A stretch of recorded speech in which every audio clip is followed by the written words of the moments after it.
Level playing field پہ یقین رکھتے ہیں، مگر سیاسی جماعتوں کے لیے یہ نہیں ہونا چاہیے کہ آپ سرحد پار سے آ کر 9-10 مئی کا فیل کریں تو دہشت گرد، آپ ریاست کے اندر سے وہی فیل کریں تو آپ سیاسی جماعت کہلائیں، سیاسی لیڈرشپ کہلائیں.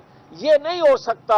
تو میں کہنا یہ چاہتا ہوں کہ پاکستان کے اندر منصفانہ انتخابات وقت کی نہیں، ریاست کی ضرورت ہے، قوم کی ضرورت ہے.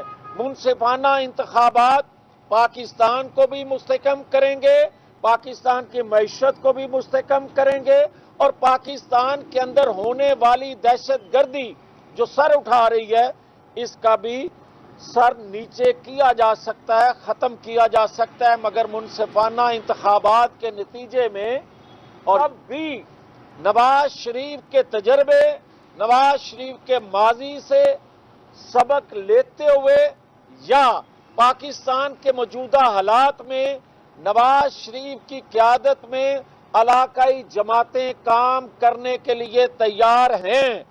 اس لیے مت روڑے اٹکائے جائیں، مت کچھ چند سوچ لوگ اپروچ وہ اپنے فن کا جو مظاہرہ کرتے ہیں اس سے دھندلانے کی کوشش کر رہے ہیں، نواز شریف کے لیے رکاوٹیں بنانے کی کوشش خواہش رکھتے ہیں.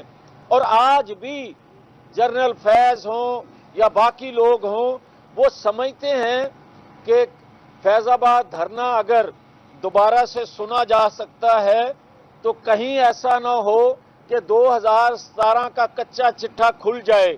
میں آپ کو یقین دلاتا ہوں کہ ہم انتقام بدلے پہ یقین نہیں رکھتے، مگر ایک حقیقت ضرور ہے کہ پاکستان کے ساتھ کھلواڑ کرنے والوں کو کٹہرے میں آنا چاہیے.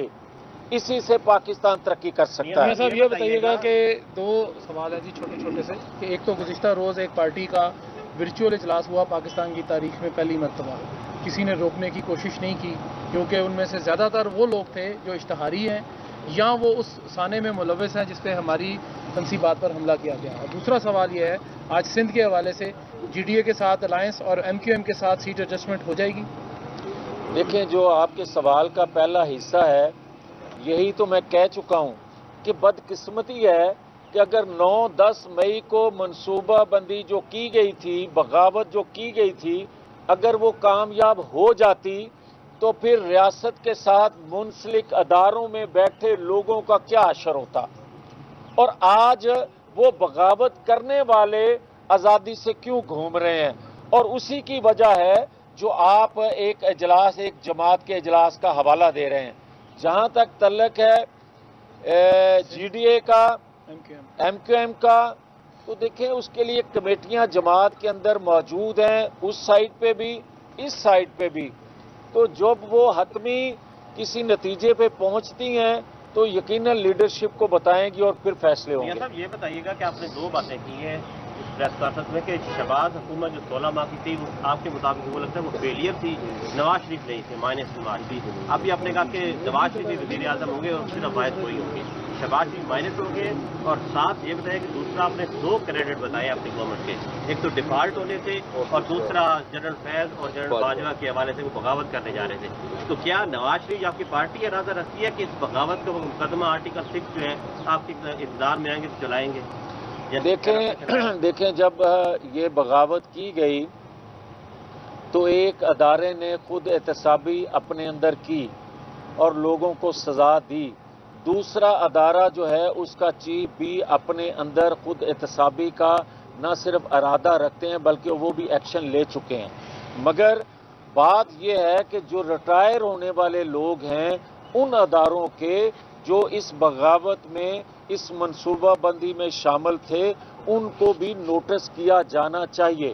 اور میں یہ سمجھتا ہوں کہ ایک وقت آ رہا ہے کہ جس میں آج کے ادارے جو ہیں، جو آج کے ان کے چیف ہیں، وہ سمجھتے ہیں کہ کسی جگہ پہ بریک لگانی پڑے گی، کسی جگہ سے احتساب کا سلسلہ شروع کرنا پڑے گا. پاکستان اس کے بغیر آگے نہیں چل سکے گا. اور یہ میں بات کہہ رہا ہوں کہ اگر کبھی इसी तरह आज़ाद घूमने दिया गया 9-10 मई के मनसूबा साजों को और बगावत करने वालों को, तो ये नई मनसूबा बंदी, नई बगावत के लिए उकसा रहे हैं लोगों को।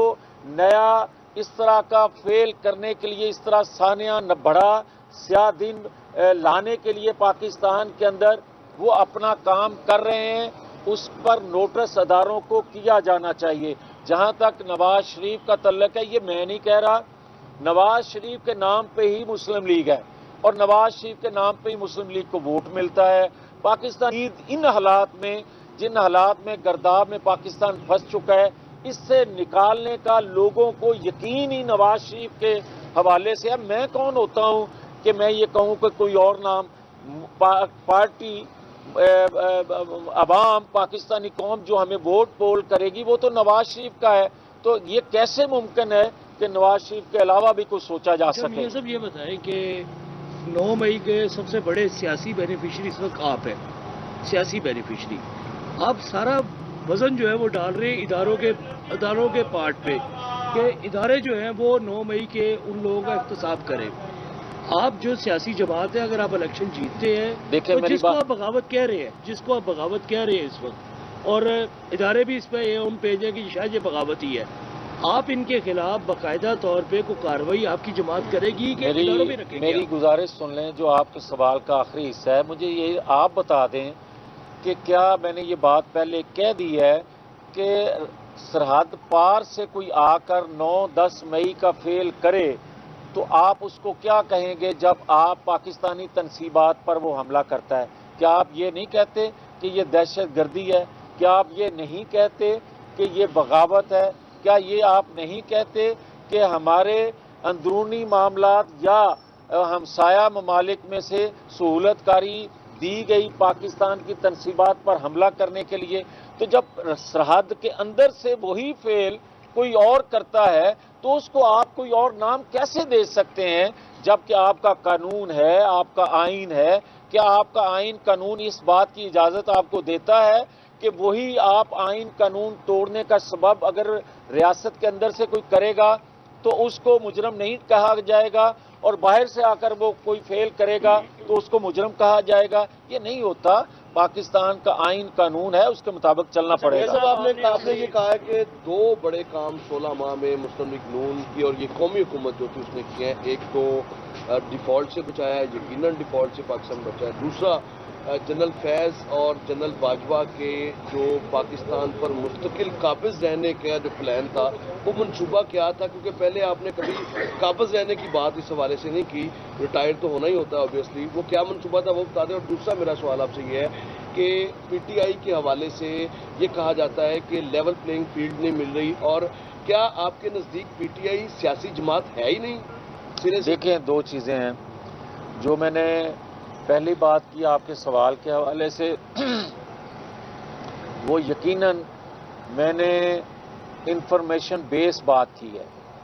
मैंने अपने यकीन से ये बात कही है कि जिस तरह अदारों के अंदर वो अपना असर सूख नहीं, ताकत के बलबूते पे वो फैसले लेते थे, फैसले करवाते थे। वो अदलिया हो उस वक्त की, आप आज जस्टिस शौकत सिद्दीकी का केस लगा है तो उसके वकील जो हैं वो हामिद खान साहब हैं। क्या हामिद खान साहब की गुफ्तगू आप नहीं सुन रहे? और अगर एक जनरल फैज़ हो या जनरल फैज़ अप्रोच के सोच के हामिल जो एक मनसूबाबंदी करने वाले थे, अगर आप नैब को भी अपनी पसंद के मुताबिक चलाएं, आप अदल के निज़ाम को भी अपनी मर्जी से चलाएं, आप दीगर अदारों में भी अपनी मनपसंद लोगों को अपॉइंट करें और उनको लिख कर दें कि ये आपने फैसला या ये हुक्म सादर करना है, तो उसके बाद कोई गुंजाइश रह जाती है ये सवाल की। और दूसरा, जहां तक आपने बात की पीटीआई के हवाले से, तो भाई पीटीआई के अंदर जो मनसूबा बंदी 9-10 मई की करने वाले नहीं थे वो सियासी कारकुन हैं। उनको सियासी अपना अमल जारी रखने की इजाज़त होनी चाहिए। और जो लोग उस मंसूबा बंदी में शामिल थे और उस एक्ट में शामिल थे, उनका कोई रोल था, उनको लेट लंबा नहीं करना चाहिए।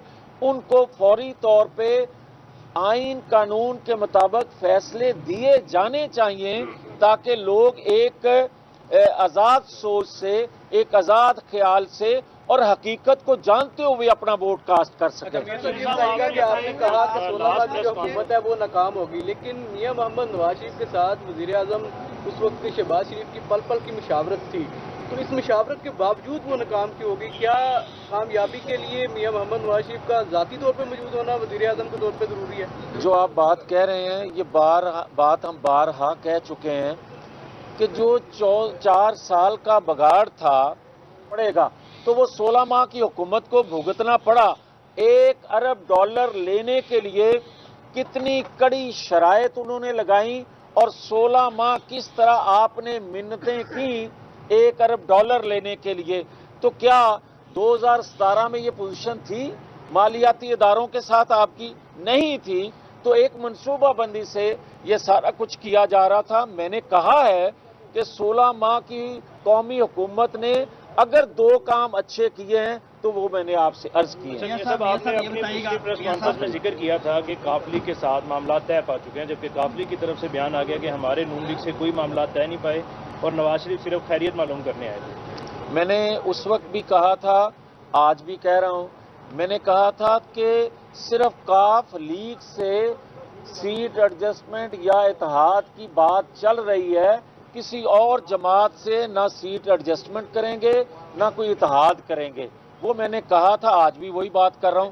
अगर किसी जगह सीट एडजस्टमेंट होगी तो वो चौधरी शुजात फैमिली से हो सकती है, अदरवाइज किसी भी जमात से, किसी भी ग्रुप से सीट एडजस्टमेंट या इत्तेहाद पंजाब के अंदर नहीं होगा। सर ये बताइएगा कि एक तो आपके जो इलेक्टिव वाल्स हैं, जिन्होंने आपने गुज़श्ता दौर में देखा है आप पर पूरे भला आपको कहते रहे और शदीद तनकीद का निशाना बनाया आपके माजी के दौर में, अब उनको आप शामिल कर रहे हैं, फिर आपकी हुकूमत बन भी जाती है, कल को यही लोग फिर फॉरवर्ड ब्लॉक बनाते हैं, तो फिर आप किसको इल्ज़ाम ठहराएंगे? आपकी अपनी नाअहली नहीं कि आप लोग फिर उन्हीं को शामिल कर रहे हैं? देखें, बात यह है कि हमने 20 सीटें ज़िमनी इंतखाबात में जो दी थी, जो आप जिक्र कर रहे हैं बेवफाई करने वालों को, तो उसका खमियाजा हमने भुगता। वो कोई मकबूलियत हमारी कम नहीं हुई थी। हाँ, ये बात ज़रूर है कि मकबूलियत कम ना होना कैंडिडेट्स की वजह, प्लस उस वक्त भी जनरल फैज़ और जनरल बाजवा साहब ने अपना रंग भी दिखाया था उस नतायज 20 सीटों के नतायज में। तो इसलिए आज हम बड़ा मुतात हैं, इसीलिए पंजाब में हम इत्तेहाद नहीं